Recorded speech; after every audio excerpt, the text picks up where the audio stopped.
Good morning, I'm Ben O'Hara-Byrne with your Morning Check, brought to you by Bath Fitter on Vancouver Island.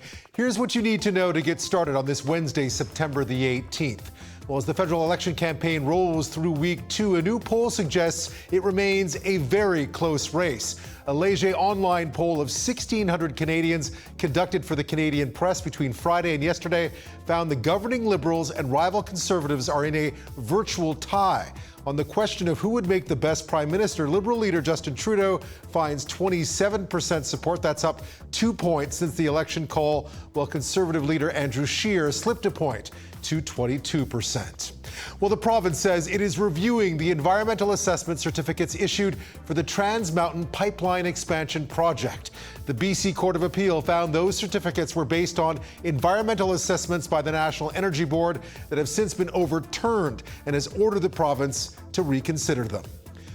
Sad. Those students were young. They were just beginning their life at UVic. The family of one of the 2 UVic students killed in Friday's bus crash near Bamfield was on campus yesterday as the school hosted a gathering to remember the victims. 18-year-olds Emma Machado of Manitoba and John Gertis of Iowa, both first-year students, were killed in that crash. The bus they were traveling on to the Bamfield Marine Sciences Center went off a gravel road and rolled onto its side. The cause of that crash is still under investigation. Closing arguments continue today in the trial of an Oak Bay father accused of killing his 2 young daughters. Andrew Barry has pleaded not guilty to 2 counts of second-degree murder in the deaths of 4-year-old Aubrey and 6-year-old Chloe Barry. On Tuesday, his lawyers told the court in Vancouver that there were flaws in the evidence presented by the prosecution in the case. Well, a ban on open fires on Vancouver Island and the Gulf Islands will be lifted today at noon. The Coastal Fire Centre, also responsible for the Lower Mainland, says rain and cooler temperatures in September mean Category 2 restrictions are no longer needed. They were put in place back in late May. The centre warns, though, that some municipalities still have restrictions in place, so best to check first. Canada's annual inflation rate slowed slightly to 1.9% in August under the weight of declining gasoline prices. That's close to the Bank of Canada's ideal 2% target. On the rise, though, were the cost of airline tickets, mortgage interest, and auto insurance. The inflation rate for BC was 2% in August, 2.1% in the Greater Victoria area, both down slightly from July.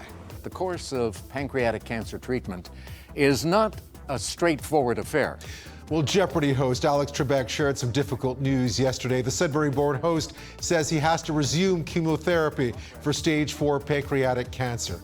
The 79-year-old announced the setback in a video released yesterday. It comes after a short period of optimism over the summer. Trebek announced he had cancer last winter, prompting an outpouring of support that continues. Hello, everybody. Hi. It's Tessa and Scott here. We have some news for everyone, for our fans, people who have supported us. It's a little bit emotional, so bear with us. Well, in sports, they warmed hearts and won gold together for 22 years. But now Tessa Virtue and Scott Moore say they are stepping away from ice dancing. The pair announced their retirement in a late-night video posted on their separate Twitter accounts last night. In it, they thanked fans for their long-time support. It was expected they would make this move after winning Olympic gold in 2018. Now, they've made it official. Well, this guy ought to be in pictures. A Victoria woman had a very unexpected visitor late yesterday afternoon. An otter decided to drop in and lounge on her balcony near Fisherman's Wharf in James Bay. It took a drink from her fountain, then stretched out on the sofa for a bit. The whole visit lasted about 20 minutes or so. The first of its kind ever, she says. Well, the forecast today calling for a 40% chance of showers on the South Island and a 30 to 40% chance of showers on the Mid-Island. Sunshine today on the West Coast and clearing on the North Island. And there are your Wednesday highs. Well, we always love to know where you're watching from. Don't forget to like and share the CHEK Facebook page. That's been your Morning Check for this Wednesday, brought to you by Bath Fitter. I'm Ben O'Hara-Byrne.